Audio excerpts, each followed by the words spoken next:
শেষ পর্যন্ত ইমনকে ডিভোর্স দিল রণ। আমরা যারা নিয়মিত কুসুমদোলা দেখে থাকি তারা সবাই জানি যে বেশ কিছুদিন যাবৎ রণ ইমনের শ্রুতিকে নিয়ে বেশ কয়েকদিন যাবৎ ঝামেলা চলছে।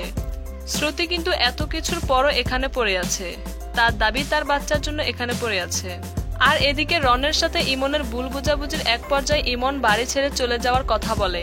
ইমন তার সন্তানকে নিয়ে বাড়ি ছেড়ে চলে যাওয়ার সময় রণ ইমনকে ডিভোর্সের কথা বলে। রণ বলে যে ইমন যেন তাকে সন্তান নিয়ে যাওয়ার আগে ডিভোর্স দিয়ে যায়, তা না হলে সন্তান নিয়ে যেতে পারবে না। ইমন ডিভোর্সের কথা শুনে ভেঙে পড়ে এবং পরে ডিভোর্স দিতে রাজি হয়। রণ আর ইমনের ডিভোর্সটা তাহলে কি সত্যি হবে? খুব শীঘ্রই স্টার জলসাতে কুসুমদোলা সিরিয়ালটি 19 বছর পরের কাহিনী দেখাবে।